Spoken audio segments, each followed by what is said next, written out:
إن في خلق السماوات والأرض واختلاف الليل والنهار لآيات التدا وویل چې په پیدا کېدو د اسمان او د مځکې او په اختلاف د شپې او د ورځې کې دلایل دي. نو چې دا دلایل د ښکارا پراته دي، نو ولې په خلکو کې بغاوت راځي؟ ولې خلک کفر خپلوي؟ الله جل جلاله وایي چې دا دلایل چې دي دا لأولي الالباب د عقل د خاوندانو دپاره چې څوک عقل لري د عقل خاوند دي د هغه دپاره دا دلیلونه ښکاره دي. هغه څوک چې هغه پر بله لار تللي دي هغو سره عقل نشته. نو عقل والا څوک چې خو دوی وایي موږ تر تی هوښیاران یو، هر سړي ته چې ووایي هغه وایي زه تر افلاطون 5 برخې په وخوایم. وس الله د عقل والا تعریف درته کوي چې عقل والا دغه ته وایي الذین هغه کسان د عقل والا دي یذکرون الله چې الله ذکر کوي قیاما په ولاړې وقعودا په ناستې الله ذکر کوي وعلى جنوبهم چې پر څنګو پراته یې الله ذکر کوي. دا خلقو ته عاقلان وایي چې ذکر د الله په ولاړ یم کوي، په ناستې یم کوي، په پروتې یم کوي، دغه ته هوښیار وایي. الله و دغه سړي ته هوښیار وایي، دغه ته هوښیار نه وایي چې طیاره یې جوړه کړه، انټرنیټ یې جوړ کړي، تلیفون یې جوړ کړي، دې ته هوښیار نه وایي. هوښیار دغه ته ویل کېږي چې په ولاړې وو، په ناستې وو، په پروتې الله ذکر کوي. یوه ترجمه د دې آیات کریمه اهل تفسیر دا کړې ده چې دا هغه لمونځ کوونکي خلک دي چې په ولاړې قدرت لري، لمونځ په ولاړې کوي. چې د ولاړې قدرت ختم سي نو دی نه کوي چې لمونځ پرېږدي، بلکې په ناستې کوي. چې د ناستې قدرت هم ختم سي لمونځ نه پرېږدي، په پروتې پر اړخ پروتې یا ستونې ستغ پروتې لمونځ کوي، لمونځ په هیڅ حالت کې نه پرېږدي. لمونځ چې دا له الله جل جلاله سره خبرې دي. لمونځ چې په خپل انداز کې صحیح لمونځ وشي، د سړي کمال حضور برابر وي، نو ته په ولاړیم د الله پاکي بیانوي، الله ته کمالات ثابتوي. سبحانک اللهم وبحمدک په دغو دوو ټکو کې ډېر عظیمه معنا پرته ده. سبحان پاک یې کته له ټولو عیبو څخه، له شریکه پاکې شریک دا نقصان ده، له خوب پاکی خوب نقصان ده، له مرگ پاکی دا نقصان ده، له احتیاج پاکی دا نقصان ده، له فقر و مسکنت پاکی دا نقصان ده، له ناجوړی باندې له ټولو عیبو نقصان. وبحمدک معنا دا ده چې تا ته ټول صفات کمالیه ثابت دي، کمال علم، کمال قدرت، کمال ژوند، کمال لیدل، کمال ارویدل، دا تا ته ثابت. نو لمونځ داسې یو عظیم عبادت ته ګوره دا دوه ټکي په دغو کې د الله جل جلاله کامله پاکي هم ذکر ده او د صفاتو کمالیه او اثبات هم ذکر ده. دا دوه ټکي له تمام وتلي دي، کنې دوري چې ورتیر چې خو یو مخ د معنا او دریاب. اول وار چې ته شروع کړې الله اکبر، د الله په کامل عظمت دی اعلان وکړي چې الله داسې ذات ده چې تر ټولو لویو طاقتو لوی ده، تر چینایانو تر اقتصادي طاقت، د امریکایانو تر تخنیکی طاقت، د عبل تر چیشي دا تر دې ټولو الله لوی دی. با دا اعلان دی وکړي چې کله دا اعلان زړه تسلیم کوي. یو خو زموږ اعلانونه دي، موږ خو زړه دا منلې ده چې تر دنیا لوی شی نسته، تر روپو زړه پر دغه خبره ده په خوله چې هر څه ووایو زړه یې نه راسره مني هغه وایي روپۍ لوټي یو خو زموږ خبره ده یو حقیقت ده حقیقت چې زموږ زړه دا ومني چې الله لوی د نور ټول شیان کوچني دي کوچني نه بیخي نور ټول شیان نیستي دي هېڅ هم نشته نو چې یوازې الله اکبر زړه ومني بالا خیر خیرات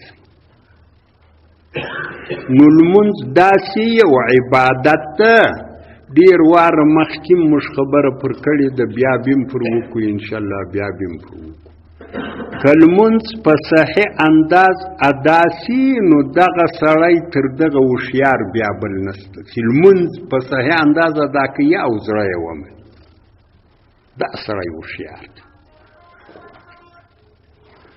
الذین اغا خلق اولو الارباب یعنی د عقل خاوندان دي یذکرون چې ذکر کوي الله د الله قیاما په ولاړی کوي وقعودا په ناست کوي وعلى جنوبهم چې پر څنګو پراتی یعنی په دې در سره حالت کې لمونځ کوي بعضو اهل تفسیر لمونځ نه اخسته لمونځ کوي او سم لمونځ کوي هغه د الله لوی زړه ته راځي نور ټول شیان کوچني ورته ښکارېږي اوس دغه سړی حقیقت ته ورسېدی دا واقعي پوه شئ ځکه په دې ټول نظام کائنات ته چې ګوري دا ټول نابود د نیستي ده کمزوری ده توان یوازې له الله سره طاقت یوازې له الله سره چې څونه زورور هوښیار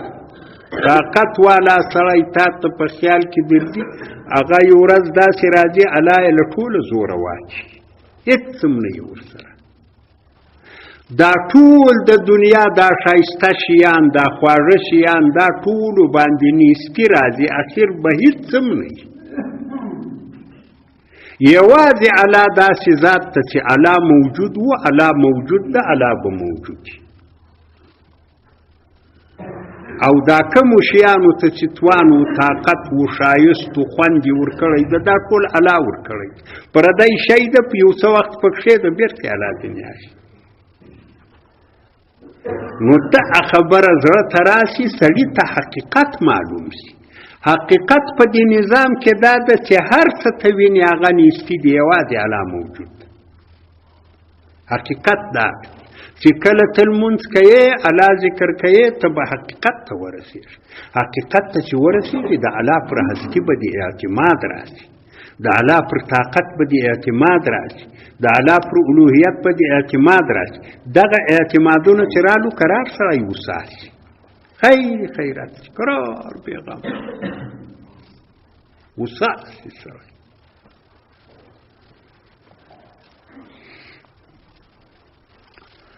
ابراهیم بن ادهم یو بزرگ تیر سوی د ښه پخوا تقریبا د 300 په سنه کې د کلات راغم له مخه کتابونه قصه کوي ابراهیم بن ادهم یو وخت وږی خو به عمري و خو خلک انسان کله داسې وي چې یو څه مطالبه یې زړه ته راشي زړه چې دا مطالبه راله چې یوه روپۍ مې وایي هغه د فلاني ډوډۍ به مې ځینې اخیستې وای کرار به مې خوړلې وای دا یو ارزو په زړه کې ورپیدا شو د دغه ارزو سره سم یو سړی راغی ابراهیم بن ادهم ته ودرېدی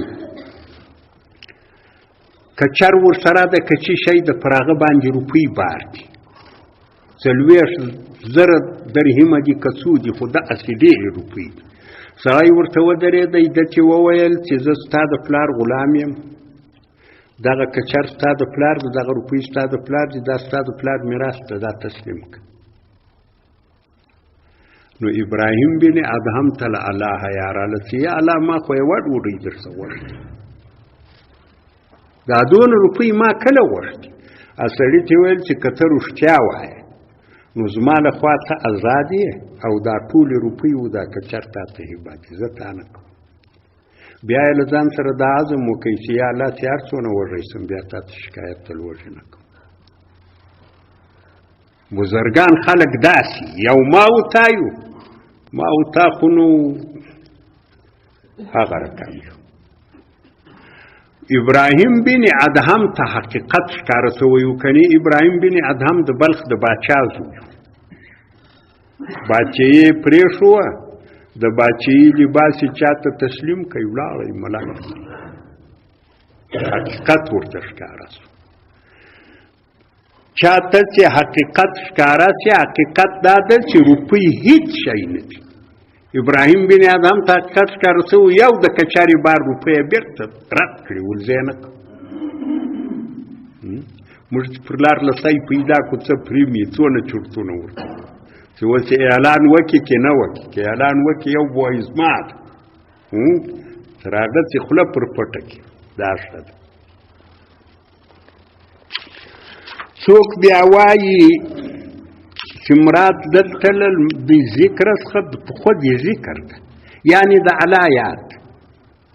الذین هغه خلک هوښیاران دي، یذکرون الله چې الله یې یاد وي، قیاما په ولاړ چې ولاړ ویم الله یې یاد، وقعودا چې ناست یم الله یې یاد، وعلى جنوبهم چې پر څنګ پراته یم الله یې یاد وي. الله یې له یاده نه وځي، همیشه تر همیشه یې الله یاد وي. دغه سړی چې دا الله یې همیشه یاد وي، دا هوښیار دی. الله چې یې یاد وي، د الله لویي یې په زړه کې وي، الله لوی ورته معلومېږي، نور شیان کوچني ورته معلومېږي. دا مطمئن وي، اوسار ارام.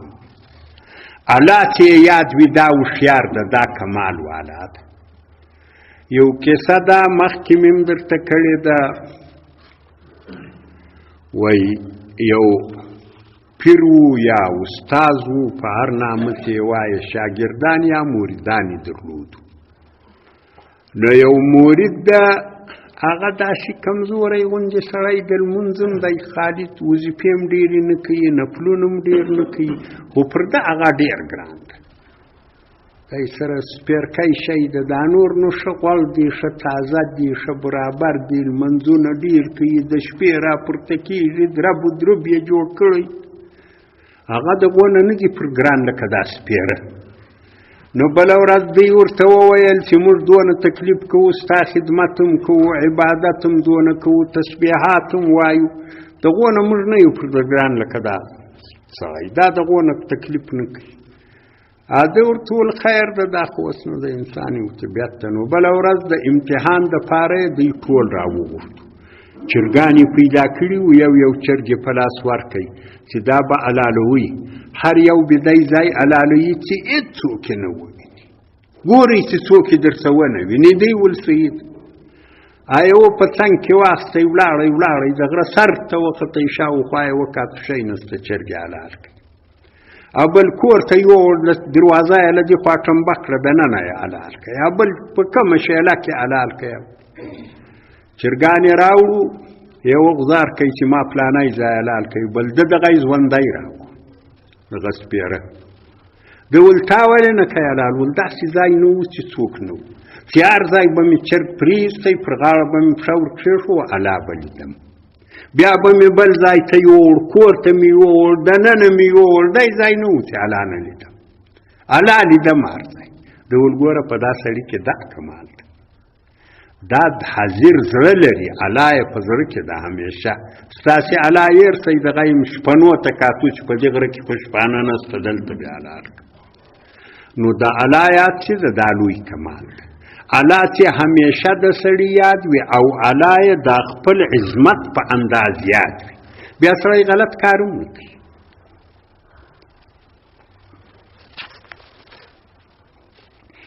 نبی علیه الصلاة والسلام د عبادت کمالم دا بللی ده چې ان تعبد الله کأنک تراه، داسې عبادت به د الله کوې لکه ته چې یې وینې.